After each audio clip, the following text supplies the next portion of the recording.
Wifi வச்சுட்டு இன்னொருத்தன் பொட்டாட்டி கூட இருந்து பொங்கல் கொண்டாடுறது தான் நம்ம கலாச்சாரம், தமிழ் கலாச்சாரமாக அதுதான் பொங்கல் விழாவா? அந்த ஒரு பெண்ணுக்கிட்டே நீ ஃபைட் பண்ணுறது, அந்த பெண்ணுக்கு பதிலடி கொடுக்குறாராம் 2 நாளையிலே. இது என்ன இது? இப்போ நாயே கொஞ்சிக்கிட்டு இருக்காரு, நக்கிக்கிட்டு இருக்க மாதிரி ஒரு ஃபோட்டோ பார்த்துருப்பீங்க எல்லாரும். ஆமாம், அது யார் எடுத்து போட்டது? புஷின்ட்டு ஒரு பெரிய ஜாம்பான், உலக மகா சித்தர் வித்தகர், அவர் உள்ள விட்டதே தப்பு, நாங்கள் செய்தது தப்பு. அதெல்லாம் மீன் வாங்கிட்டு வருவார் சார், நல்ல நல்ல மீன்கள் வாங்கிட்டு வருவார் பாண்டிச்சேரியிலேருந்து. வேறு சில விஷயங்களும் உண்டு. வேறு சில விஷயம் எப்படி சார்? நீங்கள் சொல்கிற கதையை தான் அவன் எடுக்கிறான், நீங்கள் சொன்ன ஆட்களை தான் ஆர்டிஸ்ட்டை போடுறாங்க.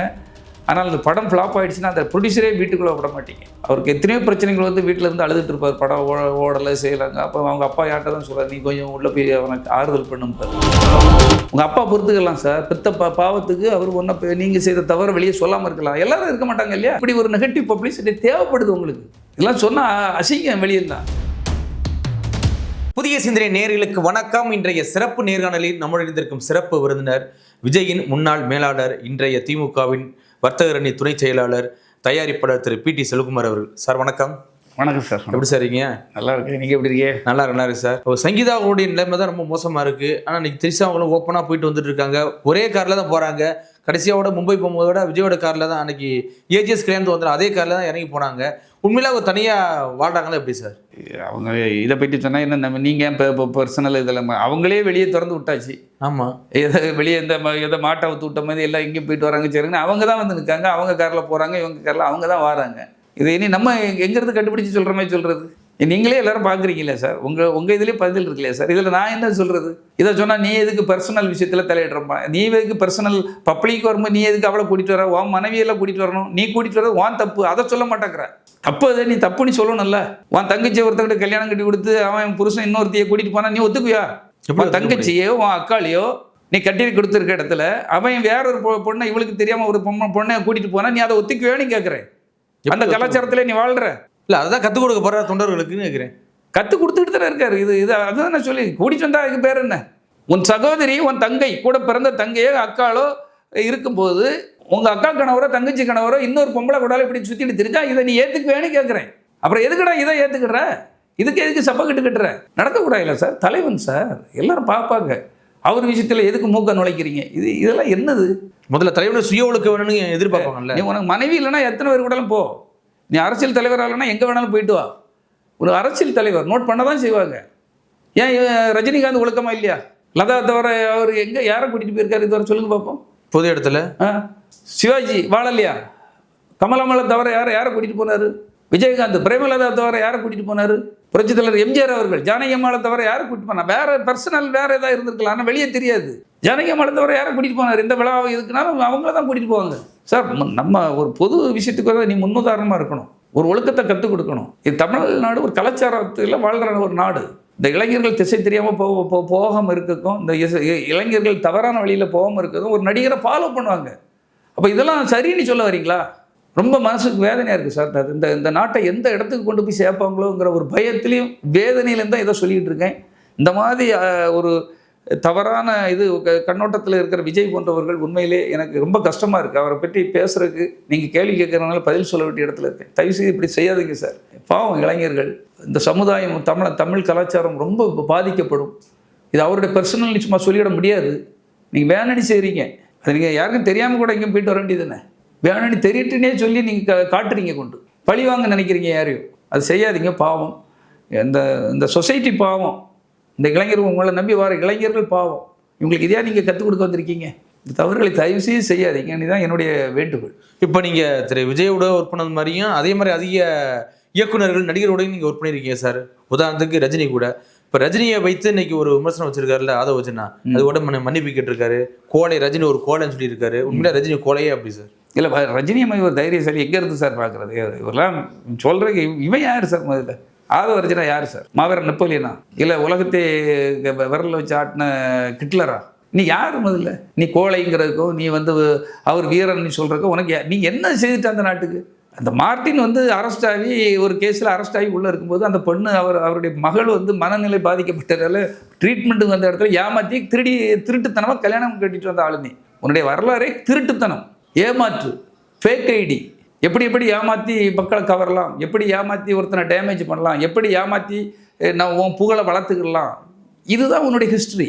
அப்போ நீ வந்து ஒரு ரஜினி மாதிரி ஒரு ஆளுமை உள்ளவர், ஒரு அவங்க ஜெயலலிதா மாதிரி ஒரு பெரிய ஒரு இரும்பு மங்கைன்னு சொல்கிற அந்த அம்மாவே சொடுக்கடிச்சு நீங்கள் வந்து சிவாஜி சாருக்கு விழா நடத்தாமல் தப்பு பண்ணிட்டீங்கன்னு கேள்வி கேட்டாள்.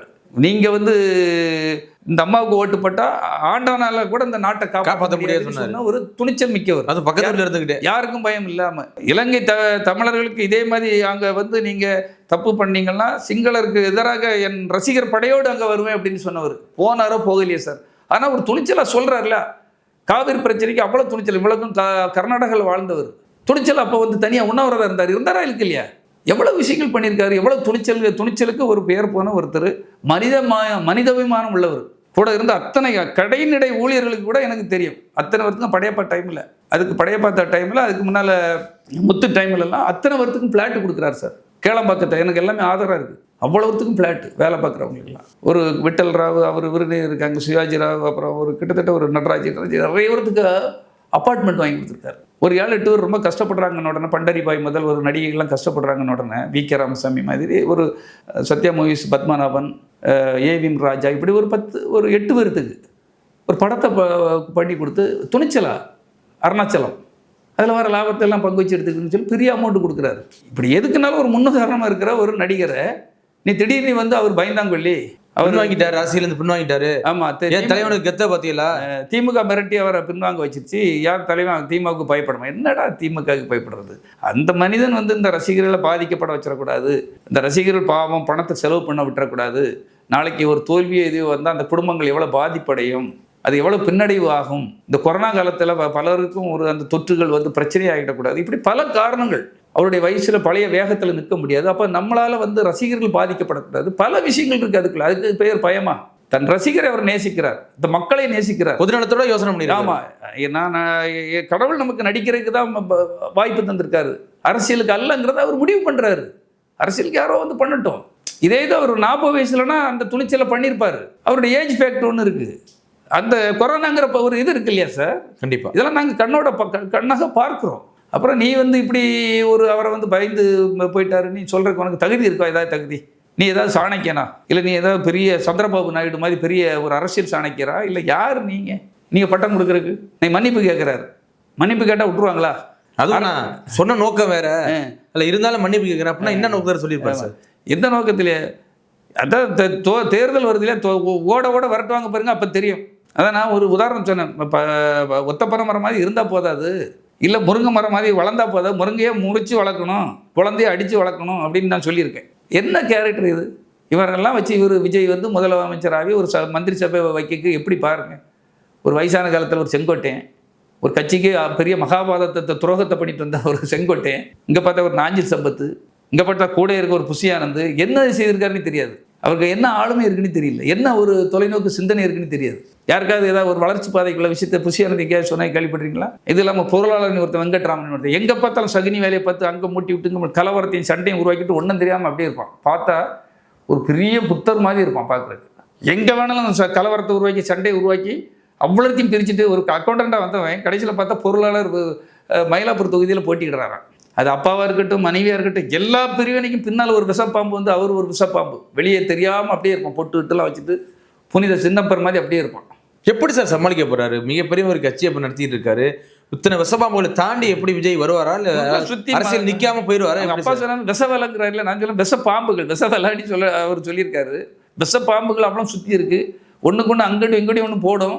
மிரகைக்கு அவர் தான் நிற்க போகிறார் கடைசியில். அவர் இப்போ மாதிரி விழிப்புணர்வு வரணும். இப்போ இனியாது எவ்வளோ சொன்னாலும் சிலர் கேட்க மாட்டாங்க. அப்புறம் அடிப்பட்டு திருந்தின பிறகு தான் திருந்துவாங்க இல்லையா ரசிகர்கள்? அப்படிலாம் இப்படி ஒரு கட்டமைப்பை வச்சு என்ன சார் பண்ண முடியும்? நீங்கள் நினச்சி பாருங்கள். நம்ம நல்லதுக்கு தாட சொல்கிறோம், புரிஞ்சுக்கிட்டு தான் நம்ம சொல்லிகிட்டு இருக்கோம். அதுக்காக நீங்கள் அரசியலுக்கு வரக்கூடாது இல்லை, நல்ல ஆட்களோட வாங்க, நல்ல படைகளோட வாங்க, நல்ல சிந்தனையோட வாங்க, ஒழுக்கம் இருக்கட்டும், உண்மை இருக்கட்டும். நீ மாற்றம் கொண்டு வரணும். நீ அவ்வளோ தப்பு பண்ணிட்டு இருந்தேன்னா இன்னும் ஒரு காமெடி சிரித்து செத்துடலாம் சார். தமிழ்நாட்டில் விட வெளிநாட்டில் இருந்து 40 லட்சம் பேர் டிக்கெட் போட்டு விட்டார்கள், வருகிறார்கள் விஜய்க்கு தேர்தல் பணியாற்ற. 40 லட்சம் போய் அவனோடய ஒரு நியூஸை கிரியேட் பண்ணி ஃப்ளாஷ் நியூஸ் மாதிரி வருது சார். யாருக்கு சார் 40 லட்சம் பேர்? இங்கே யாரும் வேலை செய்ய மாட்டாங்களா? அப்படி 40 லட்சம் பேர் வெளிநாட்டில் எங்கே இருக்குன்னு கேட்குற மாதிரி இல்லை. எந்த ஃப்ளைட்டுக்கு 40 லட்சம் டிக்கெட் போட்டிருக்காங்க? காட்ட சொல்லுங்க. இங்கே யாரையாவது யாரும் கேட்க மாட்டாங்கன்னா நீங்கள் என்ன வேணாலும் செய்தி போட்டு எவ்வளவு பாமரர்களையும் ஏமாற்றுவீங்க. சந்திரபாபு நாயுடு வராரு, அவர் வராரு, நிதிஷ்குமார் வராரு, இவர் பேசுறதுக்கு அங்கே மோடி பேசுறதுக்கு ஆள் விட்டுட்டாரு, இவர் பேசுறதுக்கு வச்சுட்டு அமித்ஷா தயாராக இருக்கிறாரு, இவர் தயாராக இருக்கிறார், அவன் தயாராக இருக்கான், என்டிஏ கூட்டணிக்கு போறாரு, அங்கே போறாரு, அவ்வளோ கட்சிகள் வந்துட நியூஸ்களை பரப்புறது. இப்படி ஒரு எனக்கு தெரிஞ்சு இவ்வளவு பொய் செய்திகளை கொடுத்து, பொய்யான தகவல்களை கொடுத்து, இப்படி ஒரு மாயை உருவாக்கி விஜய் அதை நம்பிட்டு இருக்காருன்னு எனக்கு. இவங்க கொடுக்குற பொய் நியூஸுகளை அவர் நம்பி என்ன சாக்கிச்சான் கூப்பிட்டாக, அங்கே அவருக்கு கூப்பிட்டாங்க, இவரு கூப்பிட்டாங்கன்னு ஒரு கவுண்டர் பண்ணி சொல்லுவார் கரகாட்ட படத்தில். அதே மாதிரி தான் ஒரு உண்மையை செய்து ஒரு நல்லது செய்து மக்கள்கிட்ட நம்பிக்கை வாங்கி ஒரு தேர்தலை அட்டன் பண்ணுங்க முதல்ல, அதுக்கப்புறம் பார்ப்போம். எல்லாருக்கும் எல்லாமே தெரியாமல் இருக்குமா சார்? கண்டிப்பாக. நீங்கள் நான் உங்கள்கிட்ட ஒரு கேள்வி கேட்க, 40 லட்சம் பேர் எந்த நாட்டில் இருந்து சார் டிக்கெட் போட்ட எத்தனை ஃப்ளைட்டு சார் இருக்கு முதல்ல? அதானே இப்போ ஏற்கனவே ஒரு பக்கத்தில் ஃப்ளைட்டே வரது கிடையாது. ஆமாம், இல்லை 40 லட்சம் டிக்கெட் போட்டுருக்காங்களாம் வேலை செய்ய வரதுக்கு, இங்கே வரக்கு, நம்ம தமிழ்நாட்டில் எலெக்ஷனுக்கு வரக்கு. இது எப்படிப்பட்ட ஒரு பொய்ன்னு நினச்சி பாருங்க. அதை ஒரு நியூஸாக எடுத்து போடுறான்னு பாருங்க. அதையும் நம்பிக்கிட்டு நிறைய பேர் ஆமாம் அவங்க வெளிநாட்டுக்காரங்கெல்லாம் பயங்கர விஜய்க்கு செல்வாக்கு, கேரளாக்காரங்க அவ்வளோ வர போகிறாங்களாம். எங்கே வர போகிறாங்களாம்? இங்கே உள்ளவங்க தான் கொஞ்சம் கம்மியாக இருக்குது, கேரளாவில் நல்ல பயங்கரமாக வர போகிறாங்க, அவங்க வர போகிறாங்க, தெலுங்கானாவிலேருந்து வர போகிறாங்க. எப்படி ஒரு பிம்பத்தை உருவாக்குன பாரு. இந்தியா முழுக்க அவருக்கு செல்வாக்கு அதிகம். இன்னொரு இந்த இது ஒன்று படித்தேன் இப்போ 2-3 நாளைக்கு முன்னால். ஒரு மக்கள்கிட்ட கருத்து கணிப்புக்கு கேட்டால் 177 சீட்டில் தமிழக வெற்றி கழகம் வெற்றியா, திமுகவுக்கு வெறும் 24 சீட்டான். அவங்களே ஒரு கருத்து கணிப்பு எடுத்து போட்டு எங்கே கருத்து கணிப்பு எடுத்தாங்க எது இப்படி இல்லாமல் போட்டு இதை பார்க்க வச்சலாம் நம்ம தானே செய்வாங்க சார். பார்க்க போய் பயங்கரமாக இருக்குது போலுக்கு, இப்போ விஜய்க்கு ஓட்டை குத்திடலாமான்னு நினைப்பாங்கல்ல. நீ எலெக்ஷன் அட்டன் பண்ணு, நாங்கள் நல்லது பண்ணுவோங்க, எங்களுக்கு போடுங்க, நாங்கள் நல்லது செய்வோம், நான் இளைஞர்களுக்கு நல்லது செய்வேன், ஏதாவது ஒரு நாள் நல்ல மாதிரி செய்யுங்களா. உச்சக்கட்டத்தில் தானே இருக்கீங்க, உச்சத்தில் தானே இருக்கீங்க. ஏதாவது ஒரு ஊரை தத்தெடுங்க, ஒரு இளைஞர்களுக்கு வேலை வாய்ப்புக்கு ஏதாவது வழிப்படி கொடுத்துங்க, ஒரு விவசாயத்துக்கு ஒரு 10 குளங்களை தூர்வாருங்க. இப்போ நான் பண்ணுறேன் அதை, நான் ஒரு தனி நபராக ஒருங்கிட்ட பிஆர்ஓ இருந்தேன்னா கிட்டத்தட்ட 30 குளம் தூர்வாரி இருக்கேன். வாங்க வேணா ஆதாரத்தோடு எடுத்து காட்டுறேன். 40 பள்ளிக்கூடங்களை கட்டி கொடுத்து கலையரங்கம் வகுப்பறைகள்னு ஏழை மாணவர்கள் படிக்கிற, கஷ்டப்படுற மாணவர்கள் படிக்கிற அரசு பள்ளிகளை கட்டி கொடுத்துருக்கேன். கல்வெட்டோட வேணா கொண்டு காட்டுறேன். விஜய் என்ன பண்ணியிருக்காரு? எந்த கல்வெட்டை காட்டுவார் சார்? அதாவது ஒரு கக்கூஸ் கட்டி கொடுங்க, 2 கக்கூஸ் எங்கேயாவது கட்டி கொடுங்க பெண்களுக்காக. அப்புறம் பேசுங்க, நாங்கள் கக்கூஸ் கட்டி கொடுத்துங்க நீ இல்லை எதையா கட்டி கொடுத்துங்கன்னு சொல்லுங்கள். இது நான் ஆணவத்துக்காக சொல்ல சார், செய்யுங்க, ஏதாவது செய்து காட்டிட்டு நாங்கள் இதெல்லாம் செய்திருக்கோம். போலி பிம்பத்தை உருவாக்கி, போலி பப்ளிசிட்டியை உருவாக்கி, கொலைகளையும் ஓர இடமெல்லாம் சாவு வீடும், இளவு வீடும், சுடுகாடம், கர்மாதி வீடுமா ஆக்கிட்டு அவன் தப்பிச்சு ஓடிட்டாங்கிறது, இவன் தப்பிச்சுட்டாங்கிறது, இந்த சாவு வீட்டுக்குலாம் அவர் ஓடிட்டாருங்கிறது, பைக்கெல்லாம் தொடர்ந்து அடித்து கீழே விழுந்துட்டாங்கிறது, இப்போ ஃபுல்லாக ஹாஸ்பிட்டலில் இருக்கான், போலீஸ் ஸ்டேஷனில் இருக்கான். இதெல்லாமா சார் ஒரு செய்தி? இதையே சொல்லிட்டு இருந்தால் போதுமா 2 வருஷமா? இதனால் என்ன வளர்ச்சி, என்ன மக்களுக்கு நல்லது? இல்லை இதனால் எதாவது நல்லதா? இழப்பு தானே சார். ஆமாம். அப்போ இப்படி ஒரு ஆள் எப்படி இந்த நாட்டை மட்டும் ஆண்டுவார் நீங்கள் நம்புறீங்க? பெற்றோர்களாக கவனிக்க மாட்டார், ஆனால் அதே விட்டுட்டார். பொண்டாட்டியே விட்டாச்சு, பையன் எங்கே இருக்கான், வாடகை வீட்டில் இருக்கான்னு சொல்கிறாங்க. இன்சியலே மாற்றிட்டாருங்களா சார்? ஆமாம், இன்சியலே மாற்றியாச்சான். அவன் பாவம் எவ்வளோ மனவேதனை இருக்கேன் சார். ஒரு அப்பாவை பற்றி இப்படி தப்பான தகவல், அவர் எவ்வளோ பெரிய நாட்டுக்கே மன்னனாக இருந்தாலும் அதை ஏற்றுக்குவாரா ஒரு பையன்? அப்போ ஒரு மகனை நீங்கள் திருப்திப்படுத்த, ஒரு மகள் பட்டம் வாங்குது, அங்கே போக மாட்டேங்கிறீங்க. ஆனால் யாரோ ஒருத்தி, அவெல்லாம் ஒரு ஆளா, அவள் வீட்டில் போய் அரிசி எண்ணி போட்டுட்ருக்காரு, பொங்கல் கொண்டாடுறான். உங்களுக்கு வேணால் பெரிய ஆளாக இருக்கலாம், எங்களுக்கெல்லாம் அது ஒரு ஆளே கிடையாது. உங்களுக்கு வேணால் விஜய் சூப்பர் ஸ்டார், எனக்கு ஒரு பெரிய ஆள் கிடையாது. அவர் கூட இருந்து வாழ்ந்தவனா, அவர் எப்படி இருப்பார், என்ன செய்வார், எல்லாமே எங்களுக்கு தெரியும். கண்டிப்பாக சார். ஆமாம். இப்போ விஜய் ஒரு பக்கம் இருந்தாலும் இப்போ அதிமுக நேற்றையிலேருந்து ஒரு போராட்டத்தை முன்னெடுத்தாங்க. அதில் பார்த்தீங்கன்னா நடிகையை பற்றி பேசுகிற, குறிப்பாக நயன்தாரா வேணும்னு சொல்லி சிவி சண்முகம் பேசுகிறதா இருக்கட்டும், திண்டுக்கல் சீனிவாசன் பாவாடை கொடுக்கலையா அப்படிங்கிறதா இருக்கட்டும். என்ன சார் இது கலாச்சாரம் வேறு மாதிரி போயிட்டுருக்கு? என்ன குறுகிய காலத்தில் இதோட பெரிய காமெடியெல்லாம் இருக்குமா அப்படி சார்? குறுகிய காலத்தில் அவங்க பப்ளிசிட்டிக்காக ஏதாவது ஐடியா பண்ணுறாங்க சார். எல்லாரும் ஏதோ ஒரு பப்ளிசிட்டிக்கு ஏதாவது ஒரு ஐடியா பண்ணுறாங்க இல்லையா? அதுவும் இந்த சண்முகம் எப்போ பார்த்தாலும் சரி ஏதாவது தப்பாக பேசிட்டு அவர் முதல்வர் கொண்டு வந்த திட்டத்தை இன்னைக்கு அசிங்கப்படுத்தியிருக்காரு. அதான் ஒரு கனவு நான் சொல்லுங்கள், கனவுல நயன்தாரா வேணா கல்யாணம் வைப்பேன்னு கேட்குறாரு. அதான் சார், இதெல்லாம் ஒரு முதல்வர் யாரையாவது தப்பாக பேசுகிற கேள்விப்பட்டிருக்கீங்களா? இன்றைக்கி அதிகாரத்தில் இருக்கவர், அவர் எது வேணாலும் பேசலாம், அவர்கிட்ட எல்லாமே இருக்குது, வசதி இருக்குது, புகழ் இருக்குது, பணம் இருக்குது. ஒரு முதலமைச்சருங்கிற பெரிய அதிகாரம் இருக்குது, முதன்மை அதிகாரத்தில் இருக்கார். அவர் எங்கேயா யாரையா தாக்கி பேசியிருக்காரு? ஆனால் இவங்கெல்லாம் பாருங்கள், எதை பேசணும் எதை பேசக்கூடாது ஒன்றுமே தெரியாமல் எப்படி தான் அமைச்சராக இருக்காங்கன்னெலாம் தெரியல. இவங்களுக்கெல்லாம் எப்படி அமைச்சர் பதவிகள் கிடச்சி? நிச்சயமாக இதுக்கெல்லாம் பாருங்கள், அந்த ஏடிஎம்கே அவர் எடப்பாடி பழனிசாமிக்கு தலைமையில் உள்ள கூட்டணி படுதோல்வி அடைய போது பாருங்களாம். ஏன்னா யாருமே ஒரு குவாலிட்டி இல்லை பேச்சில். ஒரு ஏதாவது நல்ல விஷயத்துக்கு போராடுறீங்களா? என்ன விஷயத்துக்கு போராடுறீங்க? ஒரு நல்ல விஷயம்னா ஒரு வேலை வாய்ப்புக்கு இது ஒரு ஒரு ஒரு இளைஞர்களுக்கு ஒரு தன்னம்பிக்கை உருவாக்குறது. இல்ல பெண்களுக்கு பாதுகாப்பு இல்லைங்கிற போராட்டத்துல பெண்களை இழிவுபடுத்துற மாதிரி பேசுறேன். அதை ஒரு நயன்தாரா வேணான்னு கேட்குறாரு. அதை கேட்டுட்டு நான் தெரியாமல் சொல்லிட்டேன்னு சொல்கிறாரு. அப்போ ஒரு சிந்தனை ஃபுல்லாக மைண்டுக்குள்ளே அதுதானே இருக்குது. நயன்தாராங்கிற ஒரு ஒரு ஒரு ஒரு ஒரு நடிகை, இன்னொருடைய மனைவி. அந்த பெண்ணு உனக்கு வேணும்னு கேட்குறேன்னா எவ்வளோ ஒரு வக்கர புத்திக்குள்ளே இருக்கிறீங்க. அப்புறம் அடுத்த நாள் எனக்கு அது தெரியல, இல்லை எதோ தெரியாமல் சொல்லிட்டேன், பேரை மாற்றி சொல்லிட்டேன், ஃப்ளோவில் வந்துருச்சு. அதனால் இவங்கெல்லாம் இப்படியெல்லாம் பேசுகிறது அதான் சொல்கிறோம் இல்லையா, இந்த எடப்பாடி பழனிசாமியும் சரி விஜய் அவர்களும் சரி கண்டிப்பாக இந்த தேர்தலில் அவங்களுக்கு நம்ம சொல்ல வேண்டாம் சார், எல்லாம் மக்கள் பார்த்துட்டு தான் இருக்காங்க, எல்லாம் விவரம் உள்ளவங்க தான். நம்ம சில தற்குறிகள் போடுற இதுக்காகலாம் நம்ம அதை எடுத்துக்க முடியாது. மிகப்பெரிய அளவில் பாடம் கற்றுக் கொடுப்பார்கள், அவ்வளோதான் சொல்ல முடியும். பாடம் கற்றுக் கொடுப்பார்கள் சார். திரு விஜயோட சொத்துக்கள்லாம் வித்துட்டு வரதா ஒரு நியூஸ் அடிபடுது சார், உண்மைதான் எப்படி சார்? இல்லை, அப்படி அவர் பண்ணார்னா ரொம்ப தப்பு சார். ஏன்னா இப்போ ஒரு வழக்கு தொடுத்துருக்காங்க, அந்த அம்மா ஏதோ ஒன்று கேட்குறாங்க, ஜீவனாம்சமாக எனக்கு தர வேண்டிய பங்கு ஏதாவது தாங்க, எப்படி இல்லை விடுங்க. ஆமாம், அது நியாயம் தானே சார். ஒரு மனைவி மனைவிக்கு உரிமை இருக்கு இல்லையா, மனைவிக்கும் அவங்களுடைய வாரிசுகளுக்கும் உரிமை இருக்குது. இந்த நேரத்தில் அவர் அந்த நியாயப்படி அவங்களுக்கு தர்மப்படி கொடுக்கணுங்கிறது பொதுவான ஒரு சட்டம். நீங்கள் அதை கொடுக்காம எல்லாத்தையும் வேறு பேருக்கோ நீங்கள் விற்றோ நீங்கள் எதாவது பண்ணிங்கன்னா அது தர்மப்படி தவறு சார். அது இல்லை உண்மையிலே விற்கிறாரோ இல்லை வேறு ஆள் பேரில் மாற்றுறாரோ எப்படி சார்? இல்லை, வெளியே தான் நியூஸ்களாக வந்துக்கிட்டு இருக்குது சார். அப்படி செய்தால் அது தவறுன்னு சொல்கிறேன். அதாவது ஜெயஸ் கல்யாண மண்டபத்தை விற்றுட்டாங்கங்கிற மாதிரி சொல்கிறாங்க. அண்ணா நகரில் ஒரு ப்ராப்பர்ட்டியை, அதுவும் கலைஞர் அப்போ ஹெல்ப் பண்ண அது அந்த இடமெல்லாம் கலைஞர் ஒரு இடத்துக்கு பயிலாட்ட கொடுத்த இடங்கள். இன்றைக்கி அது பெரிய விலைக்கு போயிருக்கு. அதை விற்றுட்டாங்கன்னு இன்றைக்கி ஒரு பத்மா சுப்பிரமணியம் ஏதோ ஒரு பத்திரிகையில் எழுதியிருக்காங்க. அப்படிலாம் செய்தால் இதெல்லாம் என்ன சார் ஒரு நியாயம்? அவங்களுக்கு என்ன செய்யணும்? தன்னுடைய மனைவிக்கு எதுவுமே கிடைக்க முடியாது நினைக்கிறாரு அப்படி சார். அதான் ஏதோ ஒரு சகுனி மனைவி மக்களுக்கு சகுனி கூட்டங்கள் அவரை தவறாக வழி நடத்துகிறாங்க சார். அது ஏதாவது விற்று எல்லாம் முடிச்சுட்டு எல்லாம் சொத்து இல்லைன்னு சொல்லிட்டா என்ன பண்ணுறது? என்கிட்ட எதுவுமே இல்லைன்னு சொல்லி அந்த அவங்கள நட்டத்தில் விடுற மாதிரி தானே. அது அப்படி பண்ணுறது ஒரு ஒரு பெண்களுக்கு செய்யப்படுற அதுக்கு பேர் என்ன, அவங்க அந்த பெண்களை திரும்பவும் கஷ்டப்படுத்துகிற மாதிரி. உன்னுடைய உழைப்பு யாருக்கு போகணும்? மனைவி மக்களுக்கு தானே சார் போகணும். ஆனால் நீங்கள் அப்படி விற்கிறீங்கன்னு தெரிஞ்சுன்னா அது ஒரு பெண் குலத்துக்கே செய்கிற துரோகம், தப்பு அப்படின்னு அது உங்களுடைய உழைப்பு அது இதுன்னு எது சொன்னாலும் சரி அதை ஏற்றுக்க முடியாது. மனைவி உங்களுடைய குழந்தைகளையும் வந்த பிறகு அவங்களுக்கான பங்கை நீங்கள் கொடுத்து தான் ஆகணும். அதுதான் மனு தர்மம் சார். அதுதான் இந்து சாஸ்திரம், கிறிஸ்தவ சாஸ்திரம், இஸ்லாம் சாஸ்திரம், எல்லா சாஸ்திரங்களும் அதான் சொல்லுது. மனைவி மக்களுக்கு அவங்களுக்கு என்ன செய்யணுமோ தர்மப்படி செய்திடணும். கண்டிப்பாக சார். ஆதவஜனா பேசும்போது சொன்னார், இப்போ ரஜினி அவர்களுக்கு துணிச்சல் இல்லை, பயந்து ஒதுக்கிட்டாரு, ஆனால் விஜய் அவர்களுக்கு துணிச்சல் இருக்குது அப்படிலாம் சொல்லியிருக்காரு சார். விஜய் அவர்கள் துணிச்சல் உண்மையிலே இருக்கு அப்படி சார்? விஜய்க்கு என்ன துணிச்சல், எந்த இடத்துல துணிச்சல் இருந்துன்னு எதை பண்ணியிருக்காரு சார்? ஏதாவது ரஜினி இப்போ அரசியல் பின்வாங்கி போயிட்டாரு, திமுக மறட்டணும்னா, ஆனால் விஜய் அவர்களை பற்றி கட்ச தலைவனை பாருங்க நேரடியாக அரசியலுக்கு வந்துட்டாரு. அதாவது அந்த காலத்தில் திமுகவை ஏற்றனால எம்ஜிஆர் முதலமைச்சர் ஆகிட்டாருன்னு சொல்லி யாரோ அவரை அந்த நான் தான் டாக்டர்னு ஒரு படத்தில் இவர் சுற்றிட்டு திருவார் சார், இந்த சந்தானம். அதே போல் இவர் தான் முதலமைச்சர், திமுகவை ஏற்றுட்டாலே போதும் நீங்கள் முதலமைச்சர்னு எவனோ சொல்லி விட்டுட்டான். திமுக எப்படிப்பட்ட கட்சி, எப்படிப்பட்ட ஆள்கள்லாம் பார்த்துட்டு வந்த கட்சின்னு தெரியாது. இது இவர் சாதாரணமாக இருக்கும்போது சார், அப்போ நாமெல்லாம் உண்டு சார். அவர் வளர நேரத்தில் சார் நம்ம ஏதாவது நீங்கள் ஒரு பெரிய மக்களுக்கு உதவி செய்கிறவங்களா வந்தால் தான் பேர் வாங்க முடியும். உடனே இதே மேயராக இருந்தார் அப்போ மு.க. ஸ்டாலின். அவர்கிட்ட போய் நம்ம அரிசி கொடுக்கணும், உடனே சரி வாங்க விஜய் நல்லா வளர்றப்பன்னு ஹெல்ப் பண்ணாங்க. ஒவ்வொருத்தரும் இவருக்கு ஹெல்ப் தான் பண்ணியிருக்காங்க. மேயராக இருக்கும்போது வா என் தம்பி மாதிரி, எங்கள் அப்பா விஜய், எங்கள் அப்பா இப்போவும் ஞாபகம் இருக்குது, எங்கள் அப்பாவுக்கு அவங்க அப்பா ஃப்ரெண்டு, விஜய் எனக்கு ஃப்ரெண்டு அப்படின்னு சொல்லி அரிசி அந்த மலைக்குள்ளே அதை மேயராக இருக்கும்போது கொடுக்கும்போது அது அவ்வளோ பெரிய பப்ளிசிட்டி ஆக்குனேன், நான் தான் ஆக்குனேன். அப்போ இப்போ கூட பார்த்தீங்களா தெரியும், ஒரு டெம்போவிலேருந்து அரிசி இறக்குற மாதிரி 2 பேர் நிற்பாங்க, அந்த ஸ்டில் எப்போவுமே எங்கே பார்த்தாலும் நீங்கள் எடுக்கலாம். அப்படி அவர் ஒரு ஹெல்ப் பண்ணார்.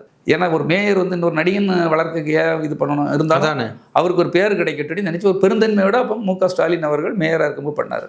அதே போல் கலைஞர் இதெல்லாம் சொன்ன அசிங்கம். ஒரு டிக்கெட் கட்டணம் குறைக்கிறாங்கங்க, ஒரு திரைப்பட டிக்கெட் கட்டணத்தை குறைக்கிறாங்க அரசாங்கம் தேட்டரில். அப்போ போக்கிரி படமும் ஆழ்வார் படமும் ரிலீஸ் ஆகுது பொங்கலுக்கு.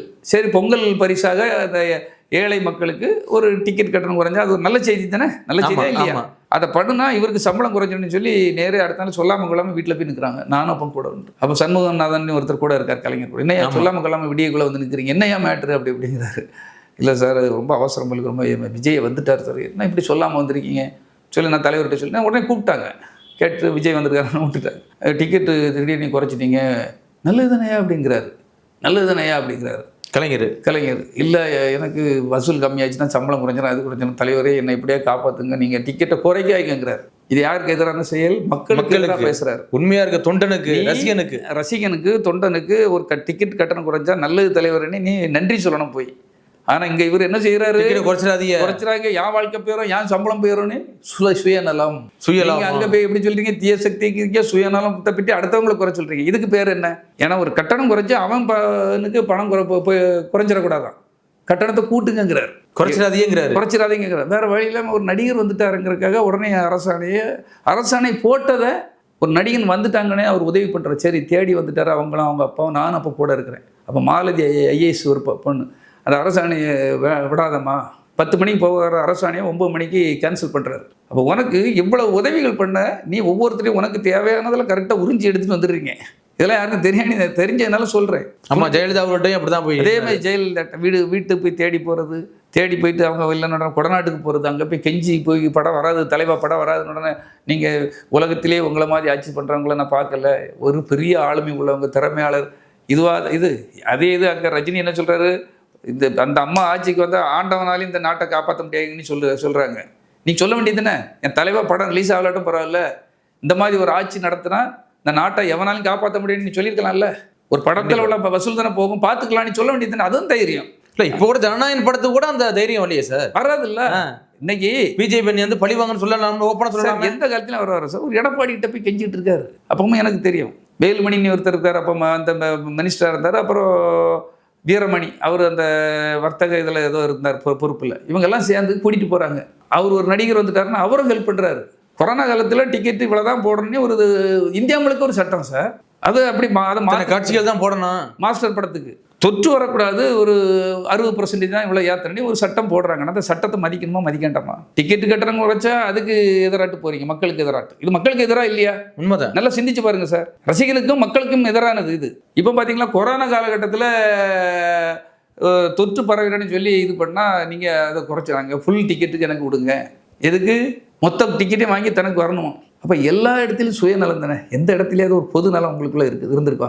நீங்கள் வந்து பொது நலத்தோடு நான் வருவேன், இந்த விஜய் சுத்தமாக இருப்பேன், இந்த விஜய் ஊழல் இல்லாமல் பண்ணுவேன், இதுக்கு பேரெலாம் என்னது? இதெல்லாம் கொஞ்சம் சாம்பிள் தான். இன்னும் நிறைய விஷயம் இருக்குது, அடுத்தால பேசுகிறேன். கண்டிப்பாக சார், தொடர்ச்சியாக பேசுவோம். மிக்க நன்றி. நன்றி சார், நன்றி.